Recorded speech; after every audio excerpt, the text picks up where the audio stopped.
Hey guys, TommyBoy601, and today we're going to be taking a look at patch 5.1 for Rainbow Six Siege. This is the newest patch to drop, and actually it's also going to be a little bit of patch 5.1.1.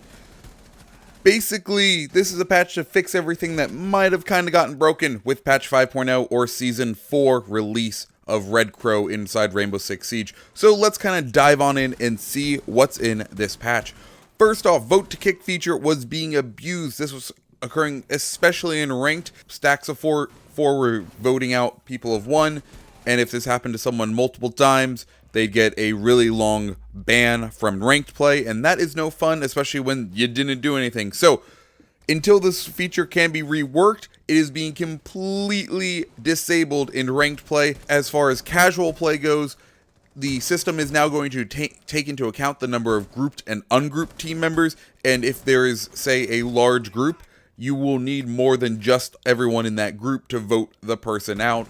This is a way to kind of balance it out. That way, if you have a stack of 3, you are not just be able to troll other team members. Another fix in this game is when attacking from a prone or crouch position, your melee range will now be increased as compared to when you're standing. Basically, you're going to have more range when you're lower than when you're higher. Impact grenades are also getting a slight tweak. They were not making holes consistently on both sides of a wall. You'd throw a grenade at a wall and only one side would blow up, and then you'd have to use both of your impact grenades to get through a wall, and it wasn't very consistent. So they've made improvements to hopefully fix that. Another big one is with the 5.0 update, they introduced something called caliber-based destruction. Basically, the bigger caliber weapons will make bigger holes in walls. Well, this kind of broke Buck's gadget, as the game treated his underslung shotgun like a regular shotgun, and that's not how that shotgun was meant to be treated. That shotgun was designed and fixed so that you could create breachable, vaultable holes in walls, but it wasn't doing it. The game was treating it like it was a regular shotgun, so it wasn't working. That has been fixed. Another one that I ran into one or two times, and I had no idea, I was like, oh no, this is gonna be good, is your weapon would disappear if you tried to pick up your gadget and canceled it at the same time. I think I was playing as mute and this happened to me, and I was just the most confused person, and I ended up having to like spray someone down because I was planting a gadget when I probably shouldn't have been planting a gadget, but I was doing it.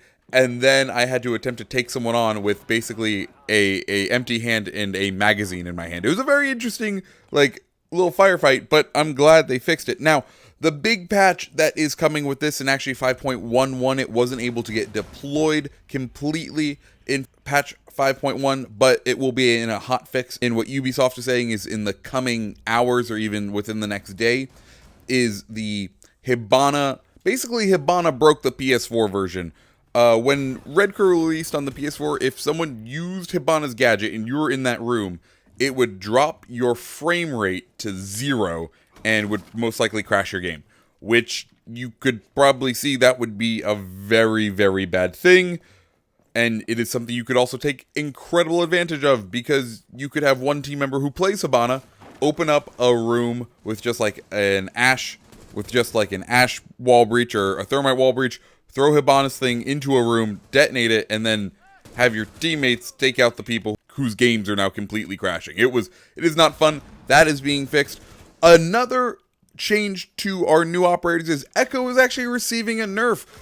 His drone is no longer going to interrupt player actions like planting a bomb. Players will learn to work around this a little, but it was definitely a nice benefit to have, and I do kind of miss it. Some other operator fixes that got implemented: if Doc was downed while he was healing himself, he would enter a down but not out state, but he was not actually down, so they fixed that. Sledge's hammer, for some reason, all of a sudden couldn't destroy mute jammers anymore. That's been fixed. If IQ went prone while she was aiming down sights, her gadget would stop displaying distances and outlines, so her gadget would break. That's been fixed as well. As far as future patches go, It's Epi, the main community manager for Rainbow Six Siege, has noted that with patch 5.2 there will be a massive lighting overhaul for the game, and I'm really hoping that one actually turns out, because they've kind of said, oh, there's been lighting improvements in every single patch, but there really hasn't. So I'm looking forward to a day when the outside isn't like there's a nuclear blast going on if you're sitting on the inside. So yeah, guys, that is the details for patch 5.1. What did you think? let me know down in the comments. Guys, I hope you liked this video. If you did, hit that subscribe button, share this video with your friends, do all that fun jazz. Guys, my name's TommyBoy601. I hope you have a great rest of your day. See ya.